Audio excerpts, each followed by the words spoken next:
Hi, everyone. Welcome to Tent Talk, the Farmers Market podcast. This podcast is all about farmers markets, how to increase your market business success while providing people with fresh food. Farmers markets are essential. Whether you're a farmers market manager or a small farmer or food maker selling at farmers markets, you have found just the right podcast. This week on Tent Talk, we're talking about grocery delivery services collaborating with farmers markets or claiming that they do. I'm one of your hosts, Bridget Myers. I'm a longtime farmers market manager, Vendor 101 co-teacher, and education coordinator at Farmers Market Pros. And I'm Cap Fields-White, Director of San Diego Markets, still an active farmers market manager and consultant, founder of Farmers Market Pros, and host of Intense, the Farmers Market Conference, and the Farmers Market Pros community. I'm Justine Marzoni-Mead, Tent Talk producer, marketing director for Farmers Market Pros, and logistics coordinator for Intense, the Farmers Market Conference, which is any day now. Coming up in less than a month. Fast approaching. Yeah. Coming right at us. That's right. How do we even have time to be sitting here recording things? I know. It's unfortunate that February is the shortest month of the year. We need that extra prep work those last couple of days. But I'm feeling very good. I'm feeling good about it. I mean, obviously with that pre-conference, hustle bustle, but it's going to be so fantastic. I just feel like since it's been 2 years since we've been in person, people are just that much more excited, and we're that much more excited to just get everybody together. We've been going to Marina Village. I just love it there. It's like definitely my happy place, and I'm just excited to see everybody's face. That's in less than a month. Yeah, and there's something about that like in-person event, last-minute excitement. It's like the night before the farmers market where you're like, okay, the farmers market is going to happen tomorrow. Mm-hmm. We just have to get all the final details figured out, and it's going to be great. Yeah, it's happening. So many people registered. Yeah. From all over. Remember last year, the virtual conference, we had registrations from 49 states. Yep. Looking at you, South Dakota. Oh, that's Come on, South Dakota. I hope we get an in-person registrant from South Dakota. That'd be I need to look. For sure. Yeah, let's look and see if we've gotten anybody. There is a new, I think, South Dakota Farmers Market Association. It's small, but Hey-o. yeah. So contact them. Hopefully we'll see them. And then we had folks from several countries. I think our folks from Norway are still tuning in virtually. That is a long trek. That's a long trek. Yeah. And we might see some international folks there. Yeah, I'm excited. So we'll definitely have a lot of Canadians. Oh, yeah. They love it. Well, the weather is so beautiful here. I know. I mean, there's not much that's better if you're in Toronto than coming to San Diego in March. Yeah. We love Toronto, but snowy and burr. Even the year that it kind of rained, like on and off at the conference, I feel like the Canadians were just like in heaven anyways. They're all still Hawaiian wearing shirts and shorts. Yeah. Their flip-flops. I had like my poncho on, miserable. They're like, it's great. So come as you are. I'm very excited to see everybody. It'll be great. Exciting. And such a good lineup. Yes. Yep. Very excited. I'll get my notepad is ready. That's right. Today's episode of Tent Talk, the Farmers Market podcast, is supported by the online education programs at Farmers Market Pros. If you're a new vendor, the self-paced online Vendor 101 course will help you succeed. If you're a market manager, save time and payroll by referring aspiring vendors to Vendor 101 for vetting and orientation. To get started, click the online education button at farmersmarketpros.com and increase your market success. Well, welcome back to Tent Talk, everybody. Today we are discussing the tricky topic of online grocery services, delivery services, all those little guys that run around the market and deliver things, and their relationship with local farmers markets. Yeah. This is an interesting one because in my heart, I love the idea of more people having access to fresh local food. For sure. But it gets a little tough, especially managing markets and, advocating for our farmers, making sure that they're getting that full dollar amount for the hard work that they put into it. And just logistics-wise, sometimes these dudes, these online grocery services don't always provide the full service that we want for our vendors or Yeah, and they're just not, they're not in your business. Like they can't present your business in the way you want your business to be presented. So it just feels very like out of your hands at that point. If someone's coming to pick stuff up and just delivering it, it makes me feel a little bit like, well, how is that product getting to them? What is it going to be like when it gets in their hands? What are they saying about our business? And I feel like this is kind of the same situation that restaurants feel about those delivery services, too. True. It's like, it's great, it gets their food there, but they don't know what it's going to be like when it lands on that person's doorstep. Presentation-wise, all those things. And then also, we're a retail business. There is upselling involved. There are impulse buys involved. That's all part of how retail businesses work. And everyone loses all of that with that, just singular delivery service. So, yeah, and I think we should make clear that we're talking today about the services that sell online, products from the farmer's market, advertised as products from the farmer's market, and then they pick them up and they deliver them. So we're not involved. whole different kind of service that really came to the fore even more during COVID protocols is the online platforms that are managed in conjunction with the actual market management. So we're not talking so much about those today. We're talking about delivery services that add farmers market products to their website and then, at least in theory, come to the market and pick up those products and take them to the consumer. Which is different than just ordering produce on Amazon, which is a whole other thing, or ordering from the grocery store, or even CSA, which is a whole other different thing. Straight through the farmer, Yeah, so these are kind of a third-party operated online service that is then picking up products at the market for people that could potentially pick up those products themselves. Right. And I think the basic thing that disturbs me about it, and we'll talk a little bit later about the whole what should be allowed to be called a farmer's market, but I mean the very most basic thing that we're trying to do as farmer's market operators and participants is create and encourage and build the relationship between the producers and the people that eat the food. I mean, that's what farmers markets are about at their very core, at their very heart, and providing farmers with financial stability. And that definitely goes out the window when somebody else is picking it up and taking it to people. You don't get to know your farmer. Yeah. Which is one of the big charms and advantages of farmers markets is developing those relationships. All those stories get lost. I just feel like all those stories just kind of, they aren't there when a delivery situation is happening. Yeah. So some pros of the situation. There are some benefits, especially in the last few years, like we have seen. Some people still don't feel safe coming out to the market, or busy schedules and things like that. So they wouldn't be shopping. They wouldn't be buying farmers market products unless it could be delivered. So that's great. Great. More getting it to them when they otherwise would not be getting it. True. I mean, when you look at it as competing with Blue Apron, it's not a bad thing. At least those boxes landing on somebody's doorsteps are full of products coming from the market. Yeah. So they can be an additional revenue stream for farmers or food makers who they're going to be at the markets anyway. They're making money at the markets, but this is just an additional thing that they can participate in. And maybe they're not getting their full retail price, but they're at least getting more than if they weren't doing it. Yeah. So that could be a pro. That's a pro. Yep. More people getting access to that local food. Yeah. They're buying local food instead of buying Amazon food. Where does Amazon food come from? Anybody know? Whole Foods. Whole Foods. Yeah. That's well, true. then they have other stores But they have other contract stuff. with. Yeah. They have Amazon Fresh or whatever. I don't know where that produce is coming from. We don't know where that's coming I'm just assuming where you would get it at a Vons or whatever local grocery store. from. Yeah, so not necessarily local. Yeah. Yeah, you're talking about some Chilean berries there. Not that there's anything wrong with that, but it's not local food. Yeah.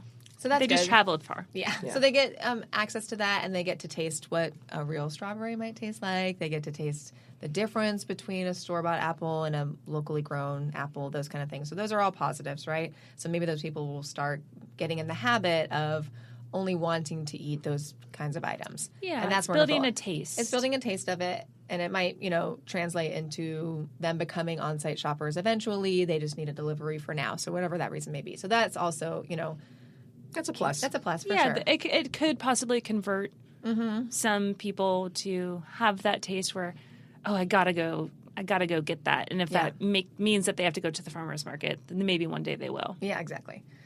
Cuts down on, it could actually reduce your carbon footprint. Yeah. Because there's one guy driving around and dropping at a bunch of houses as opposed to all those people driving to the market. Yeah.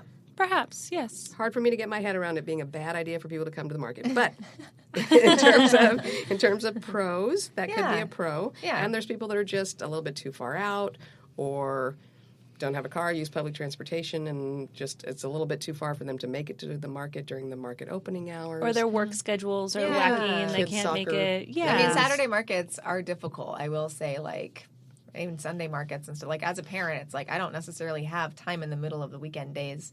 That's not when I do my grocery shopping. Yeah. You know, Gotcha. so it's like some people just are tied up with kid and family stuff or work stuff. Or they have health issues or Yeah. mobility issues that makes shopping at the market difficult. That Yep, could be. for sure. So there's a lot of reasons that someone might want to use a delivery service. Yeah. So there's some advantages there. Yes. All right.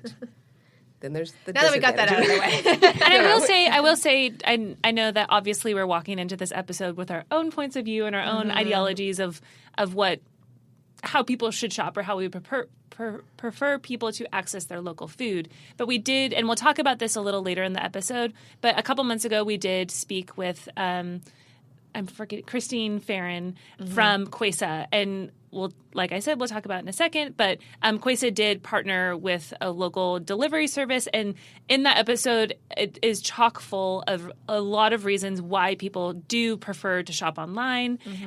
And so if you are somebody that does like to do their grocery shopping online, we're not naysaying You're you. still a good person. You're still a good person. We still love you. Thank you for listening. And you can go back and listen to that episode, and we talk a lot more about the benefits of that. So, And I think more talking from a manager point of view. Yes. Like if you're operating a farmer's market and there's a third-party business that's coming into your business and trying to skim off the top. yeah, kind of like taking a little slice, not financially really, unless, I don't know how, I guess it could. We'd charge a flat rate, so it doesn't affect us financially. But it always just feels like, hey, like you're not a part of this organization. Like, what are you doing? I always just have a lot of questions like, what are you doing? And what are you telling people? And like, what does that receipt look like? And what are your delivery times? And are you saying like, oh, I went to the market and that was out. Like that market didn't have what you're looking for, because it's such a negative thing to say. So then that just negatively reflects on the market. So I'm always just a little bit like, what are you doing? What are you up to? It's just always tricky when somebody's using your name. Yeah. Yeah, for sure. And I think in terms of financial stuff, no, it definitely doesn't affect us. But I think there are some percentage markets that may be concerned that those are pre-orders that are placed online, maybe directly with the farmer and vendor, and then perhaps that's not being declared as a sale at the market that affects the percentage rate that they're paying for their booth fee. Yeah. So that's something that if you are going to see these services coming into your market, you probably need to establish some clear parameters with your vendors and farmers about how that works. Yeah, otherwise and that could ask be an them issue. directly, like, hey, are you counting that sale because that transaction happened at the market, that pickup happened at the market? Are you putting that on your sales sheet? Yeah. But we're also talking to farmers and vendors here, and so that's going to get tricky for them because a lot of these services, somebody has to pay for this service to operate. Yeah. Although I will say we were approached by one of these services that didn't seem to have a clear understanding that somehow somebody was paying for this. So Someone you have has to pay. fund this service somehow for the gas and the people that Yeah. come shop and all that. But a lot of times, so they're doing one of two things and sometimes both. They're increasing the price of each product to the consumer, which is giving the consumer a little bit of a distorted idea about what the farmers and vendors charge. Which is always a really hard thing. I feel like as a market manager, people are like, farmers markets are so expensive, which isn't always, I don't feel like that's true. But then when this kind of stuff happens, it's like, oh, they think this $6 thing costs $10 Right. because the delivery service has to upcharge. Right. Yeah. And people think the same thing about restaurants, like, oh, their food is so expensive. It's like, well, we just paid $15 in delivery fees. So it just makes this perception thing happen. Yeah, so Yeah. that's hard for the Yeah. markets. And then on the other side, a lot of times what they're doing is either in addition to or instead of charging the consumer more, they're also paying the producers and the food makers less. So they expect Yeah. them to sell to the delivery people at a wholesale rate or at a 20% discount or something along those lines. Well, if I'm a farmer and I'm selling to this delivery service for 20% less, can I also afford to pay the percentage to the market for that sale? Probably not. Yeah. That's really tipping the balance. So Yeah. it's a quandary that you're going to have to work out with your farmers and vendors. They are there. You're still providing the space and the staffing and the insurance and all of those things that allow them to set up at the market so that the delivery service can find them and pick those products up. So naturally, you would expect that they've got to share that cost by paying their space rent or their percentage rent. But if they're selling at wholesale, they're not probably going to be in a good position to do that. So these Yeah. are some things that you're really going to have to hammer out between you. Also, I've seen at some markets different vendors that do offer these like delivery pickup type of things have little mini advertisements that they do that. And if one of their regular customers thought, oh, you do whatever the service is called, oh, I can just order online and get it delivered, they might not then come to the market every week. And then other vendors that don't do that are missing out on those impulse buys. Like when somebody's walking past their booth and they're like, I want a cookie, or, and it can, in small ways, impact the amount of money that people are spending at markets. Absolutely. Maybe not even small. And, we'll do things like put bread vendors next to olive oil vendors so that people who are buying one thing buy something that goes with that. So they're not going to have that opportunity. So if the olive oil vendor is selling through a delivery service where the online order is happening, they're probably not getting the bread from their neighbor. Yeah. And there's also other things like it is, if somebody uses EBT, they can't use those on, the market provides a very specific situation that it's really difficult to replicate. In online. Especially with a third party, with people who aren't used to running markets are trying to operate. And it feels sometimes like, and I know sometimes it's run well and sometimes market managers are grateful for that, right? Because they're trying to access a lot more customers and so delivery systems can work well for them.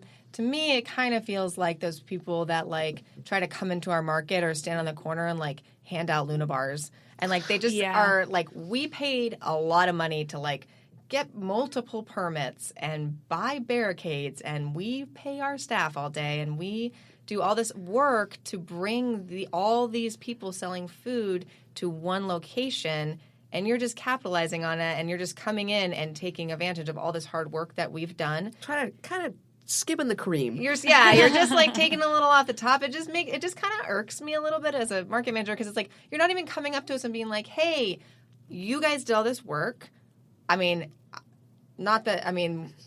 It just feels like a little skim off the top. And it's no, I don't want them to pay us. But at the same time, it's well, these vendors are paying us to be here. They're paying us for our work.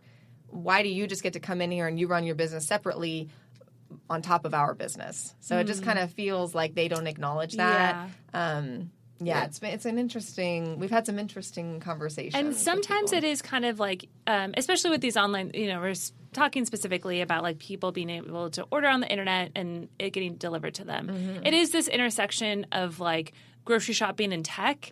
And at least from what we've seen, oftentimes it's kind of a little bit more emphasis on the tech and not so much the understanding of the complex local food systems. That, farmers markets are still very much an analog thing of we bring people all together to the street and then people can shop all from one place. Yeah. And that is difficult to replicate in an online system that really works. And it's kind of just these two different modalities that I don't know if the people operating these online services really understand the nature of what we do. Yeah, so far our experience with everybody that we've talked to that runs this kind of operation, definitely they're coming from the tech side.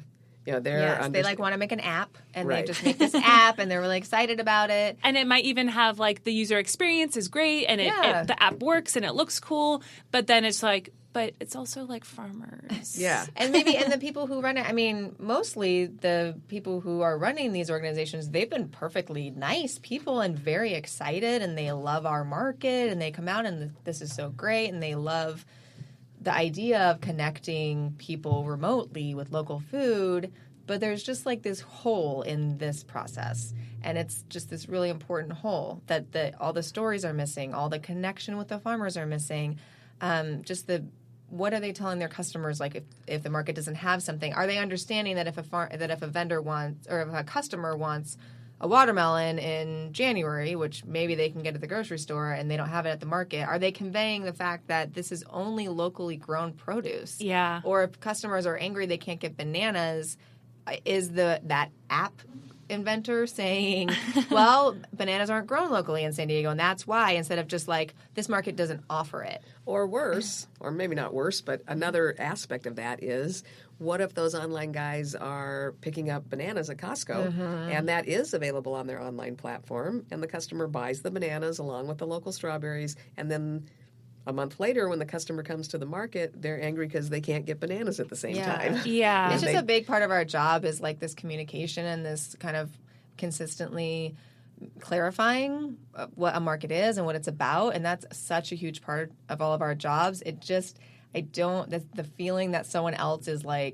part of that story without me being involved just makes me just feel very uneasy. And I don't feel like that these guys ever really understand that part of it when we try to talk to them about it. Yeah. And that's what it kind of turns into the slippery slope of like when convenience is the main factor in what you're doing, it can oftentimes undercut the moral of why you're even buying local. That's right. Like, Yeah. if I can just buy something online and I get used to doing it, all of a sudden I just have to have a bad day and like, screw it, I'm going to Amazon. You know, it's like, Yeah. and that is kind of the beauty of the farmer's market in some way, is it's like, it brings out people that are really committed to shopping either for taste or for the, you know, the devotion to local food or the relationship with the farmers. And it is inconvenient in a lot of ways. Yeah. But if the reason why you love it overrides the inconvenience, you'll continue to do it. Right. And when you're only shopping online, sometimes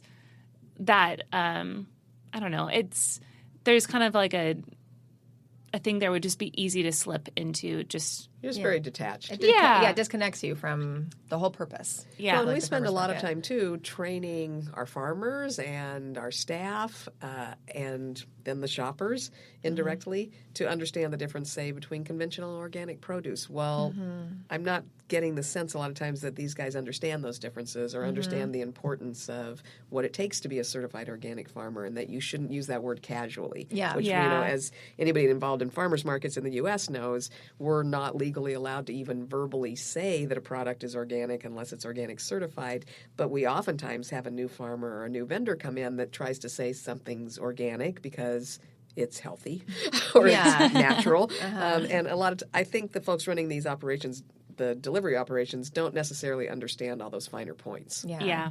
So Yeah. just disconnected from that Yeah. situation. So But we have, so back to, you know, we have seen some farmers markets really successfully partner with online delivery services, whether that is a straight up partnership like Quesa did with the Fruit Guys in San Francisco. They found a really awesome local grocery distributor produce delivery service, and they partnered, and Quesa has curated boxes that people can order, and it seems like a really lovely partnership where Quesa is very involved in the communication, and they tell stories of the farmers online, and they've really found a good kind of middle ground. Well, it saved their system that they had set up during COVID protocols where they were assembling boxes and managing the orders and having people pick them up online. That's a big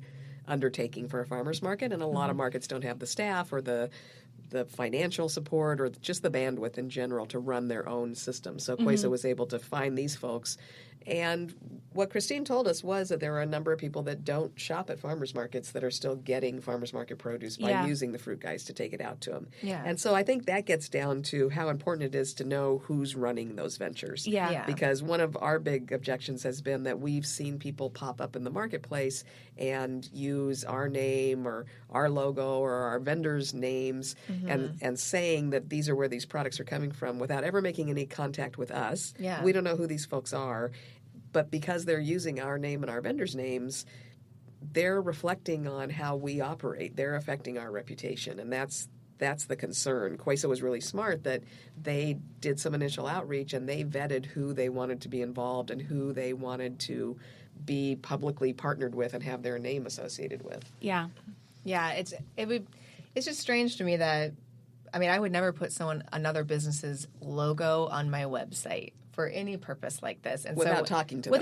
without even talking to them, and so Yeah. it just is, that is always like kind of a red flag to me. Is like, well, you are putting our business information on your website. That's strange, and you have not ever talked to us, and you just tagged us in an Instagram photo, and I'm like, whoa, like. So then, we have these conversations back and forth with them, and it's just seems like they're not understanding that we're an actual business. And it might come down to the fact sometimes that, like we say, people don't understand that there's like an organizer at farmers markets sometimes. They True. think that all these tents just pop up.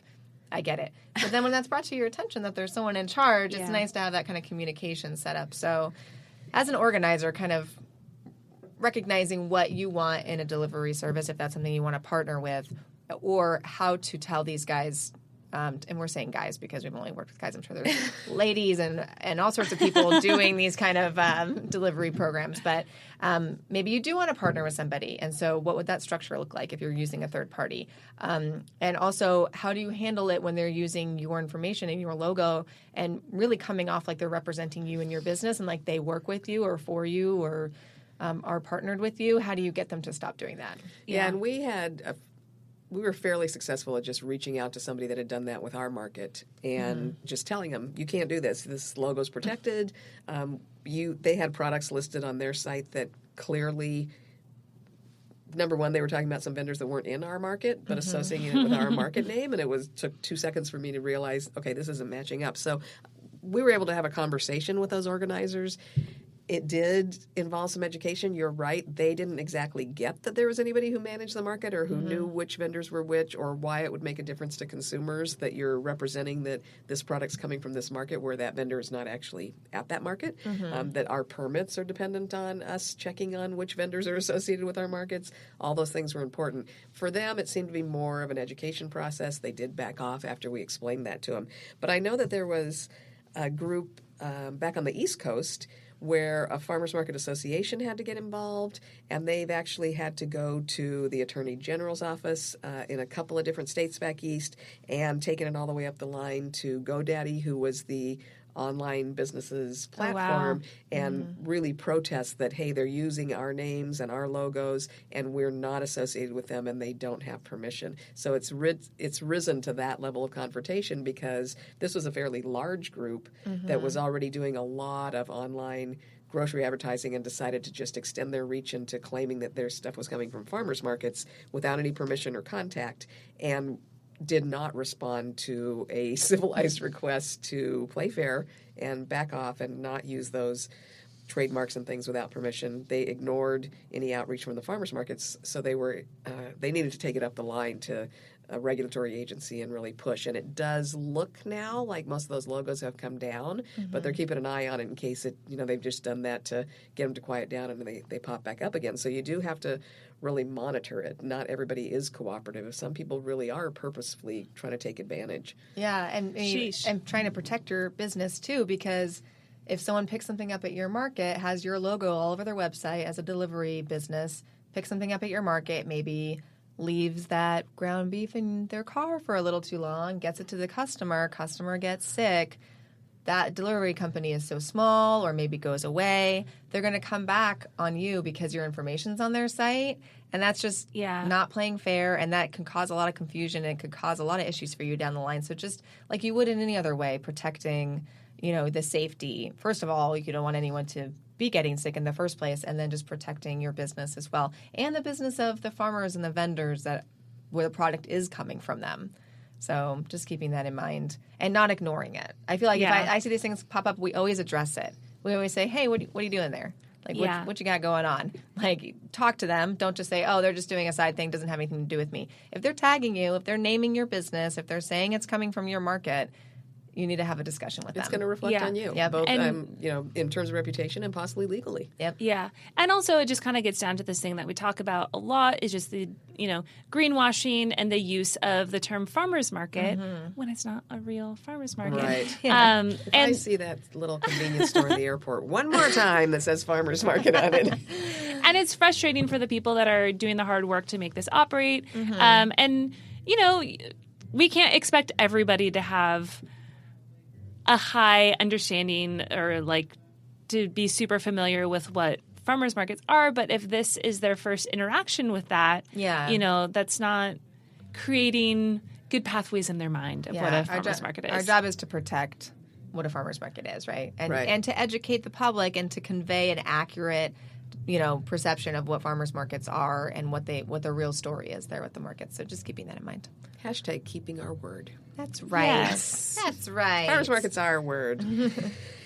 So that's our job is weird, folks. I mean, the issues that come up. People ask us sometimes, how do you keep coming up with topics to talk about on Tent Talk? And this is how, because new things just keep popping up. Yeah. Well, and people ask us questions like, how do you deal with this? And it's like, oh, well, this is our experience, and this is the only way we're ever going to get through all these issues is sharing our stories and sharing what all of us as market managers are dealing with, and vendors too. I mean, if the delivery people are putting your product logo on their website without your permission, and they come by your booth and just pretend that they're just a regular customer, and you're not aware of how that product is getting to the end user and all that, I mean, you have to be aware of that too, and really vigilant to be protective of your own brand and your own food. Well, and you talk about greenwashing. Where's the control on somebody saying that they're buying what they're delivering is Farmer John's carrots when maybe they're out there buying carrots from a wholesale house or Costco or wherever and delivering it under that name and saying it's yours. So if there's nobody monitoring that, it can get really sketchy. It's a wild west out there. It is. Wild west. Carrots coming from everywhere. Carrots coming from everywhere. So just keep that in mind and watch that tag. And we always talk about this in our farmers market community on Facebook too. Just all these questions that come up, and this has come up before, so we wanted to talk about it here. So always let us know if you're having how it's gone for you too. I'm always interested in how other market managers deal with these delivery services that pop up. So if something has worked or is not working for you, pop in our farmers market community group or send us a message. Help. Yeah, if you need help with this too. I know the farmers markets and vendors that were involved in the Back East thing, they were really smart to go to their state association, which gave them a lot of help, and to pop it into our farmers market pros community so that they could get input from other people and so that the word could be spread. There were a lot of folks back there that didn't know their logo was on that page until a fellow farmers market manager from 2 towns away pointed it out to him. This would be a good topic for the farmers market legal toolkit to tackle. That's true. For sure. Yeah, absolutely. Protecting. Yep. All right. Well, thanks for tuning in, everybody. And we'll see you next week here on Tent Talk. And we'll see you in a few weeks for the Intense the Farmers Market Conference. And if you haven't, it's Valentine's Day today. If you're listening today and you haven't bought anything for your loved one, conference tickets, I'm telling you.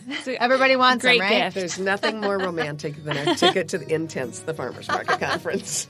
Thanks, everybody. Thanks for listening today, and big thanks to all the market managers who help their vendors get off to a successful start by suggesting they take Vendor 101 online, and to vendors and managers who support and improve their businesses by taking any of our online classes. Supporting our online offerings and our annual Intense Conference lets us provide insights and education every week on Tent Talk, the Farmers Market Podcast. Find more information by clicking the online education button on the homepage at farmersmarketpros.com. Farmers markets are all about connection, and all of us, operators, farmers, and vendors, keep learning. Join us and your fellow market participants at the 6th Annual Intense the Farmers Market Conference in San Diego, California on March 7th, 8th, and 9th, 2022 to grow your market and your community. Connect with people just like you from various parts of the country and share what's happening in your area in the terrific conversations over in our private Facebook group, the Farmers Market Pros Community. You can also message us on Instagram at Farmers Market Pros or email us at connect@farmersmarketpros.com. Thanks for listening to Tent Talk. Please leave us a review on iTunes, Stitcher, Spotify, YouTube, or wherever you access your podcast, and tell us and others how you're enjoying Tent Talk. And be sure to subscribe to our podcast so you don't miss the next episode. Tent Talk, the Farmers Market Podcast, is proudly produced by Farmers Market Pros, where passion meets profit.